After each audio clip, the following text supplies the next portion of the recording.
We walk hand in hand, we dream together. We giggle and laugh like kids forever. We're two different people, but we're having fun. We talk about anything under the sun. We are sisters, we are friends. We've got magic that never ends. I got you, sis, you got me. The best of friends will always, always be. We always have fun being together. You know me the best, we're friends forever. Through good times and bad, I'm here for you, sis. Right by your side, hit or miss. We are sisters, we are friends. Got magic that never ends. I got you, sis, you got me. The best of friends, the best of friends. The best of friends will always, always be. We are sisters, we are sisters. Good morning mga sis! Nako, mag-enjoy kayo I'm sure sa episode natin to at pati na rin ang mga bata. Sigurado yan dahil makakasama po natin ang mga paborito nila mga telenovela at anime character. Ayaw nyo maniwala. Eto, panoorin nyo. Ako po ang voice ni Vincent sa Ghost Fighter. Meron akong naisip na paraan. Detective Senegata sa Lupin. Talagang hindi! At isa pa, dapat kong maibalik si Lupin sa amin ng buhay at hindi isang malamig na bangkay. Maliwanag! Big Bird, Dr. Hook. Delikado to. Bumabalik sa kanyang dating hugis ang kalaban. Maring malito si Voltes 5 sa ganitong taktika. Ang tunay kong pong pangalan ay si Montreal Tuwason Ripuyan. Hello, ako pong bumaboses kay Fujiko sa Lupin. Kulungin mo at umiiyak. Bayan pa kayang sakdal tilag. At kay Miyaka sa Fushigi Yugi. Ha? Teka, ano bang sinasabi ko? Paano ko nga pala siya magiging asawa? Eh hindi nga niya ako kinikilalang girlfriend. Ako po si Rose Barin. Isa na rin ako sa kilala niyong boses. Ako nga pala si Alfred. Oo! Gagawin ko! Ang tunay kong pangalan ay si Neil. Mga boses sa likod ng mga paborito nating telenovela at anime characters. Makakasama natin today sa isang oras ng chikahan dito lang sa Sis! Ito sa likod ng mga paborito nating telenovela, cartoons at anime ang kasama natin ngayong umaga. Umpisahan na natin sa ating first guest. Siya po si Fujiko sa Lupin, si Miyaka sa Fushigi Yugi at nagdadabit siya ng mga telenovelas na napapanood natin at napapakinggan natin sa radyo. Miss Rose Barin. Good morning. Good morning. Okay, game. Siya si Alfred at Taguro sa Ghost Fighter, si Richard sa Diamond, si Mark sa Voltes 5 at marami pang characters sa paborito niyong anime, Neil Yu. Good morning. Siya si Vincent sa Ghost Fighter, Detective Senegata sa Lupin, Big Bird, Dr. Hook at Dr. Smith sa Voltes 5. Big Bird pala sa Voltes 5. At maririnig din ang boses niya sa mga radio drama at telenovelas, Monty Repuyan. Isa sa mga batikang actress natin, nagdadub na rin ng mga cartoons, Dexter Doria. Cartoons at telenovelas naman ang dinadub niya, Maricar de Mesa. Okay, let's start. Let's begin. Mahirap ba yan? Diba? Kasi pag dadub kagaya, diba sa atin, Sa Tita pelikula. Dexter, sa pelikula, sinusundan natin yung bibig natin. Pero eh. bibig Tsaka natin yun. conscious tayo sa syncing. At saka tayo nagsabi. Ay, ginawa na natin nun yun. Oh. Yes. At saka, nahirapan ako actually. yun yung sinasabi mo eh. So, yun din ang idadadub mo. Pero Madali ito, yun. ibang language. Ibang language. Nahirapan ako. Lalo na ako started sa cartoons, si Starla. Madali-dali pang mag-sync ang cartoons eh. Pero ikaw ba si Starla? Si Starla, yes. Tapos after Starla, I did Agujetas de Color, Mexican. So, mahirap. Actually, mas madali to than Karasusha kasi yung Mexican, mas mabagal eh. Tsaka yung role na dinadub ko, mahinhen. Unlike yung Karasusha, Venezuelan, aside from tomboyish yung role niya, ang bilis-bilis pa. Kayo, paano yun? Eh, lalo na pag Japanese. Actually, kasi yung script namin, meron ng English interpretation, tapos tinatagalog na lang. So, kung sa cartoons, actually, tama, mas madali yung cartoons kasi sa telenovela. Conscious din kayo sa syncing. Oo, we are, especially. Pero yung translation, di ba? Yun, nakakaloka kasi hindi naman lahat matatranslate. Si Monty actually nagsiscript siya ng translation Tagalog. Kasi doon mas madugo eh. Kung sa dubbing natin sa movies, wala naman pinagkaiba, ma'am eh. Kung ano Sa yung sinabi movies, mo, yun pati din sa- naman ang gagawin mo, di ba? Pero mas madugo ng konti, yung may konting degree ng dugo o hirap yung pag-translate ng mga Japanese. Tulad ng sinabi ni Rose, ang pinapadala lang nila sa amin, yung English guide. Ang trabaho ng majority ng writers na mga kasamahan namin sa pool of writers namin, ang ano sa amin is i-sync na, i-pre-sync na. Dahil sa pelikula, kayo ma'am, as mga artista, yung inililin niyo yung mga sinabi niyo na habang sinushoot. Na Tagalog sa din, amin, oo. sa amin ang pinagkaiba nun, ang medyo madugong part doon, yung hinahanapan namin ng ano eh, kaya kung minsan Sumbukan ng bibig. kaya kung minsan binibiro ng mga tao, bakit parang unusual na yung pananalita? Kasi ang aming target is habang nanonood yung mga audience, parang mapaniwala namin sila na yung bumubukang nila yun, ay Tagalog talaga. Kasi kaya hinahabol namin, kaya kung minsan yung construction ng sentence, medyo nagsasuffer. Pero ang aming kwan, talagang para mapaniwala namin na talagang Tagalog na yung nagsasalita. Dahil given na yung mga tisoy at yung mga Kastilano. Kailangan lumaban ako upang makamit ko ang nais ko. Neil, di ba matatapos parang mo hindi yung naman, parang yung pagdadouble, parang ang layo daw sa trabaho mo. Ano ba ginagawa mo talaga aside from this dubbing mo? Kasi talaga ang trabaho ko talaga, air conditioning refrigeration technician ako. Oo, ang lapit. Grabe, no? Tapos napunta rin nasa construction din ako minsan. Yun nga, bali, eto sideline lang talaga tong dubbing na to. Nagkataulan na nakapasok ako rito, naging hobby. Tapos yun pala, hindi na. Naging professional pala. Mas magandang kita. Masaya. Naging Oh, professional. mali mo, try Paano mo ba lang nag-start? habang nagdadab ka, nag-ayos ka ng aircon. Paano kayo nag-start? Pwede ba magbanggit ng radio station sa RT noon? So, yung dubbing director, sinubukan niya. I guess, nagustuhan niya, pinagtiyagaan niya ako sa talaga. Sa totoo Pero aside lang. from that, nagre-radio pa ba kayo? Yes, Silang ma'am. dalawa. Kaming dalawa ni Montis. Kailangan Kaya ko nakikita di ba? Kaya you have to exaggerate. Kailangan Voice acting, ma-pick mo mahirap yung talaga. imagination. Lagi meron kang sinasabi. Oo. Hindi pwedeng... Di ba lahat nga sinasabi mo? Hindi pwedeng Walang gano'n. reaction. Pati movement kailangan mo sabihin. Oo, di ba? Teka, bubuksan ko muna ang pintuan. Sasaksakin na kita. Ito Ito na ang punyan. Tsaka dapat sabay yung soundman sa'yo. Anong diferensya nga naman ng radio drama, ng anime at ng telenovela? First of all, sa radio, hindi ka nakikita. Tapos, kaya kailangan Walang OA lang visual. konti, Oo, oo. walang visual. Tsaka kailangan sabihin mo yung ibang action mo para nai-imagine yung nakikinig sa'yo kung ano yung nangyayari. Doon naman sa telenovela, kita na nila yung reaction ng actor. Kami, ima-match na lang namin yung emotion. Sa anime, Yun ganun din eh. Ang mahirap na sa anime kasi, minsan parang exaggerated masyado yung movements ng mga characters. So, i-internalize mo yung ginagawa nila. ano ba? Talaga? Paano ba kayo mag-dub? Mahirap eh. Nakatayo ba kayo? Nakaupo? Nakatayo Depende. kami. Kung anong bet mo, Komportable. Kung anong bet mo? Parang dubbing din talaga yun. nakatayo. Ang liit ng space. Para pag gaganon siya, gumagano Minsan nagkakaroon. Pero sabi, binabasa naman namin eh. Kasi may script yan eh, babasahin mo naman na gano'n eh. Tapos meron kang headset, sinasabay mo lang. Kasi kung panunurin mo yung screen at magbabasa ka, malilito ka, so pinakikinggan mo. Pag nagsalita siya, salita ka na rin, basa ka na rin. So, parang pag pause niya, pause ka din. Para bang medyo, tsaka wala na. Kaya parang yung ginagawa yung kay Voltes 5, Let's Bolt E! Sabay kami. Madalas na Madali nangyayari ang sa amin yun. cartoons. Kasi yung pagbukas ng bibig ng cartoons, ganon lang sa mechanical lang eh. mas madali. Pagka telenovela, Ibang language. Ang mahirap lang naman sa at anime saka mga kasi, dramation, di ba? yung kasi minsan yung sa script, kung yung gumawa ng script para sa kanya, mabilis yung linya na yon. Pagdating naman do sa talent, mabagal naman. So, kailangan ikaw meron bahala, ka. ikaw nang bahala mag-stretch. Meron kang talent na mag-script din. Ikaw na magka-cut, ikaw na mag-stretch ng line. Parang diskarte mo na rin. Ikaw na Diskarte mo rin didiskarte, talaga. ikaw nang magbabago dun sa script to adjust. Kasi hindi na niya mapapansin. Meron din ba kayong guide na kasama? Let's say,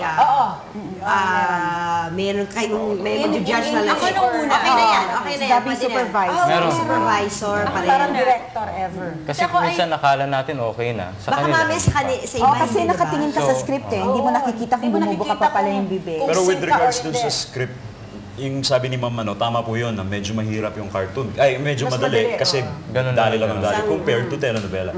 Pero sa side naman ng gawa po, nagsusulat din po, nagtatranslate din po ako, medyo may, uulitin ko na naman yung word na madugo siya sa parte ng writer. Gawa nga nung, ang cartoon, alam natin yan, dire-diretso, di ba ma'am? Ang writer, tinututukan yung kahit na sa hapon, wala eh. Out of sync sila eh. Yung mga, kung mapaparkinggan niyo po yung kung na-try na ma'am nila yung mga cartoon na anime na hapon, out of sync yung mga hapon. Kaya kami sa Tagalog, hinahabol namin kada bukso mara, pero sa hapon maririnig mo yung guide, nagsasalita. Pero kami hinahabol namin. So, sa writer, hinahabol pa rin namin sila. Unlike sa telenovela, kasi tao na yan, nagsasalita, mas madali. Saka, yung mas define yung buka nila, kung A, E, I, O, U, yung buka ng bibig nila. Pero ang pinaka-importante sa lahat ay huwag natin kalilimutan. Kailangan natin ay isang taong mahusay at pagkakatiwalaan para sa launching ng ating bagong line. Ganun lang siya. Noong umpisa ba, hindi ba kayo natatawa sa sarili niyo? Lalo na pag telenovela. Kasi di ba parang Hanggang ngayon nakakatawa. Ako, lalo na kasi ako, sa experience ko, I started with si Mr. Lars Santiago. Actually, siya nag-invite sa akin. Kasi yung Agujetas, parang in-offer nila na artista naman yung mag-dub. Ang kapartner ko doon, si Isko Moreno, na nagda-dub doon. So, siya yung nagtuturo sa akin. Talagang hirap na hirap ako. Yung technician, kawawa sa akin, paulit-ulit talaga. Sa umpisa lang naman yan, patient, sa actually, umpisa. diba? Pero pag gamay mo Once you get na, the hang of kahit it. hindi ka natutukan. Parang, Ako din, napahiya ako noon. Diba? Samantalang na, 20 taon na akong nagdadabi, artista. Actress ko no, pagdating doon, mukha ako tanga. Minsan kasi, As in talagang ginagagalitan nila ako. Hindi, Siniwan ka, tita. ulitin mo. hindi yan yun. sabi ko Hindi naman, nawawala yun. ulitin ko po. Tita Dex, naku, mamaya, ikwento mo talaga yung experiences mo dyan. Gano'n ba kahirap o kadali ang mag-dub? Pag-usapan po natin yan sa pagbabalik ng Sis. Siyempre kasama pa rin namin ang mga nagdadab ng ating mga pinapanood na telenovela at mga anime. Gusto ko naman ngayon malaman, ano ba mga unforgettable experiences nyo sa pagdadab? Siyempre, mahirap yan, masaya, buwise, nakakainit ng ulo. Ano ba mga kwento dyan? Sige, Tita Dex. Tita Dex, sabi nga naman, Ang lola. Yun nga, napahiya ako, gano'n, yung unang-una. Sabi kasi kaibigan ko si Ida Yanesa tsaka si Meli Tagasa, sila yung supervisors. Sabi nila, bagay sa'yo ito. Sige, sabi ko, akala ko madali, akala ko ganun-ganun lang. Sabi nila, kasi pareho lang naman ito na nagdadab. Sabi ko, 20 taon na ako artista, kaya ko to. Pagdating doon, napahiya ako, paulit-ulit talaga. As in, nagboboses ka, biglang, Dex, may maririnig ka, nagboboses matanda ka. Aray! Dahil bata yung role, tsaka sexy, kailangan, hi, Jay. Medyo ganon. Babaguhin mo yung voice mo, tsaka yung ambience mo. Alam mo naman ako, isa akong bakla. Tapos biglang magiging sexy. Yung mga ganon baga na Tuloy-tuloy din ba yun? Pareho nun sa mga radio show? Parang yung tuloy-tuloy, yung kunyari. Hindi. May putol. May Kasi naalala ko na, May looping din. di ba sa radio? Almost. It's like, Pati FX kasabay mo, di ba? Yung habang nagda-dialogue kayo, Yung soundman. ito, bang! That's true. At saka naalala ko, naghitad pa ako dyan. First dubbing day namin. Akala ko parang pelikula na, sige, gawin na natin lahat ng akin. Gusto nila maghapon ako nandun, 10 a.m. to 10 p.m. Kasi as in by sequence. By sequence. So, tatapusin nyo sa'yo at saka yung sa iba. Sa iba, sabay-sabay. Kuminsan, naluloka ako dahil naghihintay ka doon, parang hindi komportable. Hindi ko naman kasi alam. So, kaibigan ko kasi si Ida, tinawag ko sa CR. Nag-aaway kami, naghihitad ako. Buti hindi ako sinumbong kay Ateng Nelly. Pero talaga naghihitad ako. Sabi niya talagang ganito, Dex. Sabi ko, ang bayad, bakit hindi gano'n? Alam mo naman yun eh. Pero nung dumating na, pinagsabay-sabay nila yung paycheck kumbaga binigla. Ay, okay okay din naman pala. Worth it, worth it. Hindi ba minsan, you do mga 2 or 3 characters sa isang show, 2 or 3 characters. Paano ko yung characters na yun magkaka-eksena? Naku, paano yun? Madalas nga nangyayari sa akin yan eh. Kasi katulad doon sa Ghost Fighter, si Alfred tsaka si Tagurong, lagi naglalaban. Di ikaw pareho. Nagsasagutan sila. Kaya para kung sira, nasa loob ako ng buti, naaway ko yung sarili ko. Oo, ganun eh. Separate tracks naman yun eh. Separate tracks. Yan, baka sabihin ganun ni Alfred sa kanya. Taguro, mag-iingat ka. Hindi mo ko kayang talunin. Sabi ng Taguro naman bigla, ikaw ang mag-ingat. Dahil wala pa sa 100% ang gagamitin kong lakas para sa'yo. Kaya na, magbabanatan na sila.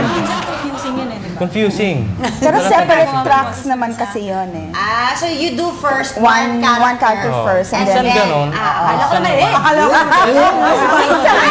Minsan tinutuhog. minsan tawag nila tinutuhog. Yan, ginawa niya sa akin.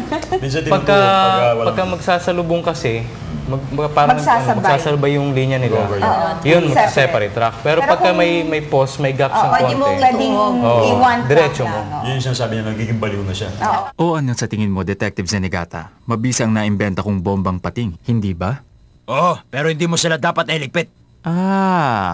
Kung ganon, hindi ka sang-ayon sa pinaiiral kong batas dito sa Bilibid, Detective? Talagang hindi. At isa pa, dapat kong maibalik sinalupin sa amin ng buhay at hindi isang malamig na bangkay. Maliwanag! Pero Detective Zenigata, gumawa silang 4 ng kasalanan dito sa aming bayan kaya dapat lang na sila'y maparusahan.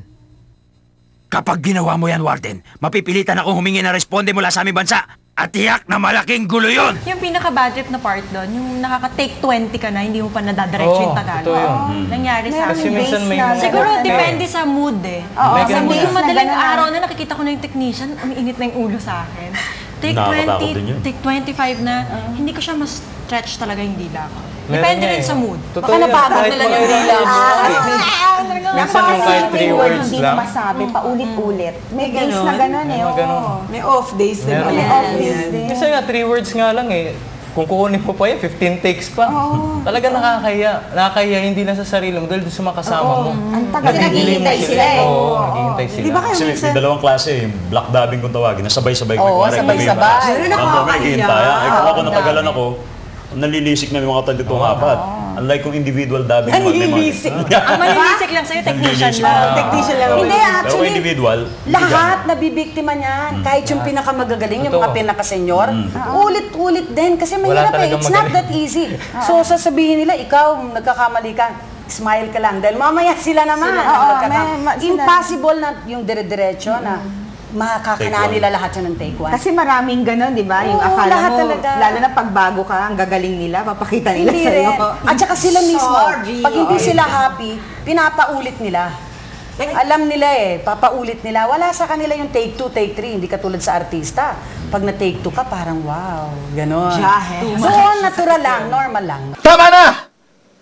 Pwede ko bang ituloy ito? Ha? Pwede ko ba ituloy ito? Itong meeting namin ito? Ha? Ay, putulin na yan, oh. Nangyari na ba sa inyo na may kausap pa yung iba na gamit yung mga boses niyo? Nangyayari yun. Minsan kasi yung sa sobrang tagal ng character na lumabas sa ganung episode, tapos na-blanco siya, lalabas ulit siya, sabihin natin episode 10, lumabas siya. Tapos babalik siya, episode 40 na. Ngayon, kayo mismo, pati yung dubbing supervisor mismo magtataka, sino ba gumawa nito? Tapos hanapin mo pa yung kakalkalin mo yung nagawa niyo yung episode para ano na nga yung boses na ginamit dito. May nangyari pa sa amin noon na ere na. Lumabas na yung yung tape, yung finished product niya. Hindi pala yun ang boses nun. Nangyari yun. Pero hindi na napansin kasi masyado na matagalaga. Sa email nga kasi may kasama kami nag-i-email. May sumagot na gano'n. Bakit ganito hindi consistent ang voicing nyo? May mga talagang fan. Meron Inaakala nila na since, lalo na pag telenovela, since iba naman yung lingwahe, tsaka tinatagalog yun naman, kasi hoda na lang. Akala namin gano'n nung una. Pero nung malaman namin doon sa kasama namin, sama ng feedback sa atin. Bakit?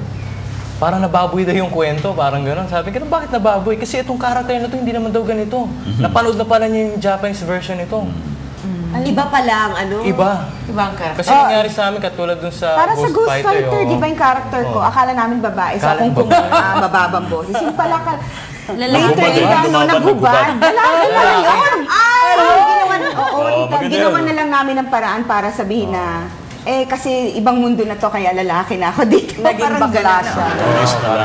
Ang nangyayari, yung sinasabi ni Neil, merong mga talagang tutok na tutok mga anime fan talaga. Yeah, there are. Hindi tama yun. Ba't gano'n? Alam ko pala na yung mga Japanese. Ito mga ito, nagkumokolekta yan ng mga, mga merchandise. Pupunta talaga, bibili at bibili sila. At saka pinanonood nila ng kabuuan. Tayong mga nagdadab, pinanonood lang natin yung part natin. Yung eksena namin, so hindi namin napapagtuloy. Minsan tatanungin, ano ba nangyari? Hindi namin alam ang nangyayari, di ba? Yung nakakatawa pa dyan, tatanungin ka nung nanonood. Di ba? Wala ba ito? Ako minsan kadalasan pag hindi ko alam hindi mo na maalala. Sobrang tagal, gano'n na lang. Pero hindi ko talaga alam kung anong ginawa ko. So mahirap yun pag napalaban ka, parang hindi ka makapagsalita, hindi ka makapagsalita sa mga Sa Japan. So yung drawing nila talagang drawing nila mukhang babae. Parang yung sa Fushigi Yugi, di ba? Sino ba yun? Yung hair niya mahaba na tusok-tusok. Tusok-tusok. Ano lahat ng hair nila? Anak ni Janice, puro anime, oo. Marunong na mga mag-Japanese na nga yung mga anak ni Janice sa kanunod na yun. Yung hentai. Ay! Nako. Sa Ghost Fighter, ang daming gano'n. Katulad yung Master Jeremiah, babae pala yung bata. Lumabas Jennifer Jeremiah. Pero yung pangalan niya Jeremiah. Hindi mo naman malalaman agad na lalaki sila kasi yung tape wala pa sa'yo. Wala pa, nasa Japan. Wala pa sa amin yung tape, so hindi malalaman. Kung minsan, apat-apat lang kung dumating yan. Oo, minsan fresh from abroad talaga. So hindi nyo kayo alam ng buo. Siyempre, gusto na yung malaman kung paano nyo nga ba talaga ginagawa. Gusto na, hindi naman kami masyado nakakapanood ng mga ganyan, di ba? So, susubukan namin ang inyong galing. Sa pagbabalik ng sis. Back, usaping dubbing pa rin ito. So, sabihin na natin, isang eksena. Gaano katagal nyo dinadub yun? Mga isang eksenang gano'n? Depende. Pero to give an idea doon sa buong sa isang 30-minute na cartoon, yung mga animation na o kahit na mga 30-minute na show na dinub, naabot kami ng mga, sa grupo namin, mga 3 to 4 hours. 3 to 4 hours. Ang isang telenovela naman, na mga isang oras yun ang running time mga 42 minutes to be exact yung running time nun. Ginagawa namin yun mga 6 hanggang 7 oras. Ganon. Isang episode Sa, na ano yun pag block dubbing. Gusto ko pong linawin yun pag block dubbing, nasama-sama kami nagdadab. Pero kasi individual. Pero pagka individual, depende na sa talent yun. May 1 hour lang. Para Normally 1 hour, 1 episode. Normally. Kung ilan yung available na scripts, kung individual dubbing, tira ka ng tira, puro linya mo. Tapos may schedule si tita, schedule. Kasama mo yung iba lahat. Hintayan yun. Yun yung sinasabi kong mga May magkamaling isa ulit. From the top, pag may doon sa top kung hanggang saan. Kung saan ka nagkamali. sa nagbakil. Kasi di ba nakakahilo naman yung lahat from the top. Pero naghihintay pa rin lahat sa'yo habang kinupure mo. Hintayan pa rin kayo. Hintayan pa rin. Mahirap nung po yung sabay-sabay kayo magsasalita tapos sa inyo sumablay. Pag may crowd scene, halimbawa party o kaya libing. Tapos sa isang araw, ang ginagawa, mga 3 hanggang 4 episodes, ganyan, sa cartoon. Puyat din kayo. Hindi, dahil hanggang 10 lang doon sa studio inaanuhan ko Doon sa amin naman, hanggang sa matapos. Iba-ibang. Sa akin, 1 to sawa. Wow. So merong 24 hours, meron na may limitasyon. Hanggang bumagsak ka na lang. So ngayon naalamin na natin kung ano ba talaga ang paano nila ginagawa yung dubbing na yan. Oo. Okay. Umpisahan natin si Rose at saka si Neil. Panoodin muna natin itong eksena itong original, tapos saka nila lalapatan ng kanilang boses. From the movie Up Close and Personal. But it got snowed in, and a radio station asked for some reports, phone reports, and I did one. It was 40 seconds long. I know all that. You think I didn't check it out? So fire me. Figure if you're hungry enough to fake it, you might be hungry enough to do it. The weather is not going to work. You don't think I know that? Okay, so ngayon, lalapatan na nila ng kanilang boses. Kasalanan mo! Nilipat mo kasi yung channel, di ko tuloy napanood. Iba ang gusto kong panoorin telenovela, tsaka cartoons. Bakit ba? Kasi ang talagang gusto kong panoorin yung yung kila Janice tsaka yung kay Jelly, yung Channel 7, yung tuwing 10 o'clock, yung ang pangalan nun yata Sis, yung sa channel na Where You Belong, alam mo ba yon? Alam ko. Mabuti alam mo. Sige, kung yan ang gusto mo panoorin, di sige, panoorin natin. Wala namang problema dun Mabuti na tauhan ka. Okay. Hiya-hiya ba? Take ko. Ayaw ko gawin niya. Ilang take yun. Di ba dali yan kasi kung may ano ka, may monitor May ka. guide at may binabasa ka. Kung may monitor ka, hindi mahirap. Masasanay ka. So, umpisa lang naman madugo eh. Ngayon silang tatlo naman. Okay. From the movie Little Rascals. Ito yung original. I'm a woman. Sort of. Let me tell you something, Darla. I'm not like those guys. I'm a sensitive male. I'm into sharing, caring, feeling, and healing. I'm in touch with my feminine side. How nice. It's worse than I thought. Okay, go. Alam mo, Turquata? Ha? Ano kaya ang pinag-uusapan nila? Pogi naman ako, Turquata. Ibang klase ako. Differentiate me. Ay, nagliligawan yata. Pogi ako, di ba? Tayo lang buhok ko, pero yun naman, di ba? Ay, ikaw talaga. Ay, naku, nagliligawan nga. Ay, hirap! Ang hirap naman yan. May kahirapan siya. Actually. O, di ba? Proven na wala daw ako. Imagine mo, kasi nga naman, iba-iba yung language, tapos tatagalugin mo, iba rin naman yung buka ng language ng Pilipino. Iibahin mo pa yung boses mo, dahil Iba pa yung boses mo. Yeah, siguro doon sa mga Mexican films, talaga mahirap yan dahil exaggerated yung buka nila eh, di ba? Ay, iba yung buka din ng bibig, di ba? Saka yung sinabi ni Miss Maricar kanina, yung Mexican saka Venezuelan, sa aming mga voice talents, merong ano yun, merong detalye yun. Kasi ang Mexican, medyo mas panayad sila magsalita. Sa Venezuela, parang ano yan eh, parang machine gun. Nakatatatat gano'n sila magsalita. Tapos yung pa nga yung role na pinaportray ko, tomboyish, yung hirap niyang habulin, gano'n pa siya ng galaw. Ako rin, ang likot ko rin pag nagdadab, kaya hindi pwedeng wala ako sa mood. So alam nyo kasi kung gaano siya kahirap gawin. Pag may mga nagsuspoof sa inyo o meron, bumabati ko sa inyo, hindi ba kayo minsan parang na-offend yung parang ang hirap nyo kami pero hindi nyo alam kung gaano kahirap ito. Sa akin, ako hindi ko na iniisip yun kasi, kumbaga, experience ko na gano'n, nagkamali ako. Siguro kung sila mapuntahan din nila yun. Malalaman nila kung bakit. Ako okay lang. Proud ako. At least alam nila na boses ko yun. Kilala nila yung boses ko. Meron ba kayong mga warm-up bago kayo mag-dub? Wala. Ang hirap pag umaga yung dub, di ba? Para gisingin yung boses. Tsaka parang minsan matigas pa yung minsan ayaw ng director na matutulog ka eh, dahil matutulog ka pati na. nag-iiba yung voice. May mga vocalization ba kayong ginagawa? Wala naman. Actually, pag ang call time namin, ganitong oras, pagka na-kompleto na lahat, tira na yun eh. Di, ang hirap siguro nung pag may sipon kayo. Sorry ka na lang. Sa akin, nangyari sa akin yan. Nagkaroon may sipon ako noon. Tapos namamalat pa ako. Sa tulog ka pa? Hindi na ako nakatulog kasi diretso na eh. Tapos nangyari, yung character ko sumisigaw pa. Yun. Oo. Si Draco sa Voltes 5, tuloy-tuloy siya. Sigaw ng sigaw, hanggang sa pagtapos, uwi ako, nakaganon ako sa lalamunan ko. Sa sakit? Oo, masakit talaga. Hindi ba kayo pwede, kunyari kung talagang wala ka ng boses, kunyari, meron ba kayong ikaw muna, Monty, ikaw muna, baka pwede mo? Walang sa boses. Pag maliliit lang. Sige yung... Maganda ni Ma'am Janice eh, tulad sa pelikula may ganyan eh. Yun ang aming mga voice talents, meron din, alam niyo naman, parte rin yan ng industriya eh. Na merong mga sa amin sa dubbing, pagka minsan nasagasaan. Meron ganyan din, sagasaan ng technician, nabura. Hindi na makakontak kumari si Neil, nabura yung isang linya niya na minsan hindi na makakapunta, kinukure namin yung tawag na i-cure namin. Sa pelikula, meron minsan may mga butas yung mga artista eh. Hindi pala na-ilupya, hindi na-dub. Pwede patungan. So pinapadub sa dub version. Gagayahin mo. Minsan na din natin, may mga artista, kunyari biglaan, tama-tama, sabihin na natin, nasa abroad yung isang artista. Biglaan na isi-showing yung movie, so kailangan i-dub. Di ba minsan ginagawa nyo rin yun? Paano yun? Di ba ga-aralan nyo pa yung boses yung... Ganun ba kayo? Nag-aan pa kayo? Actually, yung supervisor maghahanap ng kaboses. Para hindi mahalata. Para hindi masyadong halata. Sasabihin niya ganun. Kung kaya doon sa grupo niya, tatanungin niya. Pero may mga artistang hindi mo na pwede i-dub. Yung kilalang kilala yung boses. Diba? Tulad boses ni Eddie Garcia. Ay, paano mo i-dub? Feeling ko, sa amin ni Janice, parang ako lang makakadub ng boses mo. O ikaw lang makakadub ng boses ko. Oo nga, actually. Nagawa na namin yun. Ako nag-dub ng boses niya. Ano ba sinabi ko? Ako nag-dub ng movie niya. Kasi wala siya. Anyway, bakit nga ba hit na hit sa mga Pilipino ang telenovela at mga anime? Sa Papalik Po na Sis, yan ang pag-uusapan natin.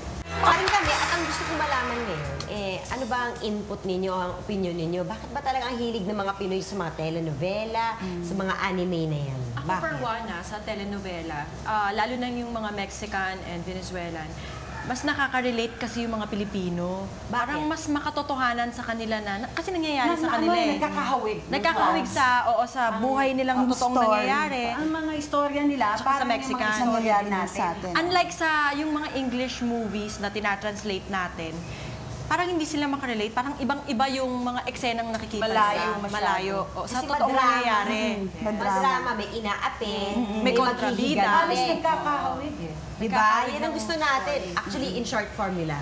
Yan ang mga rags to riches. At saka yung colonial mentality ng Pilipino hanggang ngayon, yung magandang Maganda mistisa, maganda yung Kastila looking, yun ang mas maganda. Matangos ang ilong at brown ang buhok.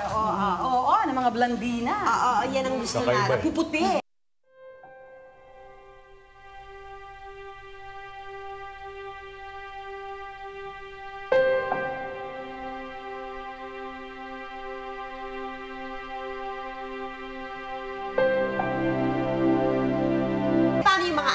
Actually, story din yung hinahabol nila Kasi nga nakakawig sa mga istorya natin Melodramatic. Sa anime po naman, parang, kumbaga, given naman sa atin sa Pilipinas, although meron nang gumagawa ng mga animated natin, hindi pa ganun ka... Hindi pa ganun ka high-tech Hindi pa ganun ka refined yung ginagawa nila. At saka ang anime ng Hapon, kaya mas sikat ito kaysa sa cartoons ng mga Amerikano. Kasi ang anime ng Hapon, napapanood pa yan ng mga teenagers Nakaka-relate ang teenagers. Whereas panoorin mo sila ng Daffy Duck, hindi na sila makaka-relate sa mga Popeye. Pero since childhood hanggang ngayon, gusto pa nila manood ng cartoons Kaya lang, yung mga istorya ng mga Popeye, na they outgrow them. Pero itong mga away-away, okay pa sa mga teenager na lalaki. Teenager na lalaki. Kasi yan nga rin yung nakausap ko nga yung translator namin dati. Siya nga nagsabi, yung mga cartoons na ginagawa dito, inilalabas dito, pang 14 years old and above na sa Japan. True. At the same time, sa kanila hindi sinisensor. Pero minsan nga masyadong violent yung mga Japanese cartoons. Doon na namin binabali. Yun, yung sinasabi ni Miss Marigar. Sa Lupin, sanitized version na yung pinalalabas. Like sa Lupin siya si Fujiko. At si Lupin yung character niya, ito yung kaano niya, ka-love team niya. May mga eksena yun pero hindi na lumalabas. Kami tuwa-tuwa sa dubbing. Pero sa TV, inaano na yun Kinakat na namin, kami na mismo. Plus yung mga dialogue nila, may mga, hindi talaga maganda. So, binabali na lang namin para magmukhang nakakatawa. Dahil comedy yung Lupin. Kumbaga sa kayo na rin nagpo-provide ng humor sa kanya. Humor at saka to adjust. Ina-adjust sa Filipino audience. Bago namin submit for review sa MTRCB, sanitize na. Inedit na namin yung mga violent. Kasi kung iliteral mo talaga siya, hindi siya good for hindi mo mapapanood. May basto. Puro green jokes, tsaka bad words talaga. Puro mura talaga sila Sa Japan kasi hindi censored yun. Hindi censored yun. It's for older 14 and above. Audience. Dito sa atin, 2 years old. 3, 2, pwede. Kaya nga, usually before they show a cartoon, parental guidance na ina-announce na ito po ay chuchu ganyan. Talaga? Ganun pala yun, akala ko cartoons ay cartoons. Minsan manood kayo ng dubbing ng yung mga anime na Japanese. Matatawa talaga kayo sa dubbing pa lang. Sa tingin nyo tayo ba kaya na natin mag-anime ng sarili natin? Kaya pero masyado mahal. Mahal. Yung technology. Maraming magaling mag-draw. Actually, yung mga ibang cartoons dito ginagawa sa atin yung ibang cartoons. Marami akong kaibigan na ganyan. Sinasabi nila, dito nga raw pinaprocess yun sa mga WB, mga ganyan, Warner Brothers. Dito ginagawa. Pero hindi kaya ng Pilipino mag-produce kasi masyado mahal. Kasi isang movement na lang nila dito. It's cheaper to buy the material abroad and then kasi isang movement ng finger na ganyan, isang frame na yan. Isipin mo, ititrace muna yan ng artist, tapos pipinturahan nila. Tapos kukunan na negative. Masyado matagal ang proseso. Kaya mauubusan ng Pilipino bago niya magawa. Hindi, tsaka ang market natin napakaliit sila? Wala tayong worldwide ang culture nila Ang culture natin parang hindi kayang tanggapin ng, let's say, a country like Venezuela. Palagay mo gagawa ka Yun, ng ano, totoo hindi tayo makapag-provide ng cultural Masyado tayong originality. naipit. Usted aquí. Lo sabes muy bien. Renata, vete a tu cuarto. Mamá, ¿es cierto que la señora es la mamá? ¡Que te vayas a tu cuarto, dije! ¡Ándale! Pero ang opinion ko naman, ma'am, kaya naman naging putok ngayon, nagiging sikat yung mga telenovela, anime, mga cartoons na yan. Dahil ano na rin medyo internal sa atin sa industriya. Parang yung mas mura kasi mag-produce ng isang anime o na cartoon. Kasi dadab mo lang yan, bibilin mo lang siya. Ang producer, bibilin lang siya. candle ready. Oo, Tapos idadub lang. Ang tao mo lang dubber, scriptwriter, and dubbing supervisor. Technician. Unlike kung magpuproduce ka ng isang local na soap opera. Hindi lang siya sa financial na mas mura, pati yung time consuming trabaho. So, ito tapos na. So whether we like it or not, Filipinos, talagang, kumbaga, mas profitable siyempre sa mga producers. So yun ang napapanood natin. So ang role lang namin as talents is mapaganda o ma-appreciate nila mas lalo. Yung tulad na sinasabi ko kanina, inahabol namin yung buka nila. Plus yung medyo yung mga lingwahe natin ngayon, kung ano yung sikat na medyo ipinapasok na i-insert namin doon para naman mapanggap. Pero ang nangyayari nga ngayon, ang mga artista na local, tayo, medyo nawalan ng trabaho dahil dito, naubusan, that's true ha, yung Kirara namin is a victim. So this is for a fact. So ang mga artista medyo nag-uusap-usap na, it's really up to the guild to act on this on an equity basis na lagyan ng limit or ilagay sa cable. Hindi naman sinasabing alisin kasi entertaining naman din talaga. Wag naman yung entertaining. Wag naman yung mawawalan ng trabaho ang mga local na artista because of them. Kasi ang nangyayari, ang dami ng telenovela. Wala nang local Fad na pagpasok sa pumasok din sa ibang station. So nawawalan ng trabaho. Regulation. If this is just a trend na medyo naglalast lang na medyo matagal-tagal. Uy, ang tagal ng trend yan. Dapat naging challenge yan. Dapat naging challenge yan sa mga producers at mga artista at mga direktor na gandahan ng trabahong lokal para mamatay ang mga telenovelas na yan. Kailangan talunin natin yan or else, anong sasabihin natin? Ayaw namin yan, kung mas maganda yun. It should be a challenge to us na i-upgrade natin. Okay, message kayo sa viewers, isa-isa yung message in your favorite voice na dinadab nyo. Pero sabihin nyo kung sino yung character na yun, para at least alam nyo. Ayun na, nag-isip sila lahat. Sige. Sexy voice ba ito? Ako si Elle sa Men in Black. Okay. Men in Black. Anong gusto nyo? Yung message viewers. Merry Christmas and a Happy New Year. Ngayon ko si Maeve naman, dun sa Mystic Knights of Tirnanog. Hoy, kayo! Manood kayo ng sis araw-araw, kung hindi, lagot kayo sa akin. Ganon. Maricar. Noy, ito tomboyish, si Cara Susha. Naku, nawala daw ako bigla. Nawala daw ako bigla. Ito na lang. Palagi niyong panunuorin ng mga telenovelang ginagawa ko. Kung hindi, susuntukin ko kayo sa mukha. Ganun ka. Monty. Oo nga, magilig sa... Siguro sa Voltes 5, si Big Bird. Si Big Bird. Si Big Bird. Okay. Sa mga bata, lagi niyo panonoodin ng mga anime, ha? Huwag kayong magsasawa manood sa amin. Hindi ba nagiging erap? Hindi, huwag kayong magsasawa manood, lalo na ng mga... Tangkilikin nyo lang ang sarili natin. Huwag niyong... Basta yun na yun. Favorite character ko talaga si Alfred sa Ghost Fighter. Kasi ibang dating niya masyado siyang hyper Ang message ko sa kanila ganito. Kung gusto niyo talaga ng tunay na entertainment, manood kayo ng anime. Sigurado yan, hindi kayo magsasawa. Ako naman, pinaka-favorite ko sa lahat is Fujiko kasi sexy siya, dream ko maging sexy. Oo. Diba? Anyway, so my message is, sa mga nanonood, huwag niyo kaming kalimutan ni Lupin, ha? Anong oras na ngayon? Every 7 o'clock, dito sa Where You Belong, because we are anime. Thank you. And thank you sa inyo. Thank you then for having us. Thank you. Magbabalik ko po, sis. Ako rin ayoko. Mahirap, ayoko mapagod. Parang sakit sa ulo ng ginagawa nila. Oo, tsaka paulit-ulit. Tsaka parang kailangan mo ng maraming kape para matapos mo. Hindi ako marunong mag-moderate. Eh, di mas lalo naman ako. Oo, talaga. Hindi ba? Nilinigaan mo nila ang aga-aga, ang taas-taas ng boses ko. Pwes! Hindi ko siya magagawa talaga. Pero dapat talaga, wag naman natin batikusin kasi we do not know also, hindi din talaga natin alam kung gaano kahirap yung ginagawa nila, kung gaano kalaking trabaho at effort ang nilalagay nila sa pag-dub ng mga telenovela at anime. Hindi po biro yon. Kaya tayo, watch na lang tayo ng watch ng mga anime. Appreciate natin po yan. At enjoyin. Pero wag din natin kakalimutan na maganda rin po ang sariling atin. Siyempre naman. Nakaka-enjoy tayo manood ng mga Mexican telenovelas. Pero siyempre, iba pa rin po pinapanood natin ng Pinoy. Correct.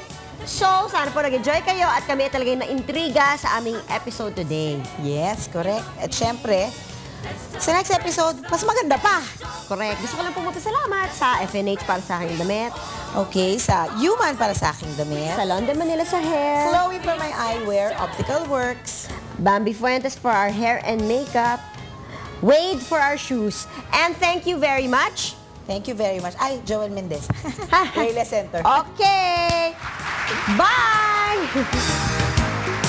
Sis would like to thank Bambi Fuentes, Trivia Bar and Restaurant, Mosimo, FNH Folded and Hung, Wayless Center, Adidas, Chloe for our eyewear, Optical Works, BR Chua Enterprises, 680 Home Appliances, Durastar, La Germania, Human, Salon de Manila, Janelyn, Under the Sea Pet Shop, The Barnyard, Play and Display, Dominic's Flowers, Kit Cakes, party details for our balloons, and Union Square. Mga bata, lagi niyo panonoorin ng mga anime, ha? Huwag kayong magsasawa manood sa amin. Hindi ba nagiging erap? Hindi, kasalanan mo! Nilipat ko kasi yung channel, hindi ko tuloy napanood. Iba ang gusto kong panoorin eh. Telenovela, cartoons. Bakit ba? Kasi talagang gusto kong panoorin yung yung kila Janice tsaka yung si Jelly. Yung Channel 7, yung tuwing 10 o'clock, yung ang pangalan mo yata Sis? Alam mo, Torquata? Love na love kita. Laging nakatayo. Ha? Ano? Ibaba mo kaya yun minsan? Di ba? Ano kaya ang pinag-uusapan nila? Hindi naman ako, Torquata. Ibang klase ako. Differentiate me. Merry Christmas and a Happy New Year. Palagi niyong panunuorin ng mga telenovelang ginagawa ko. Sa mga nanonood, huwag niyo kaming kalimutan ni Lupin, ha? Anong oras na ngayon?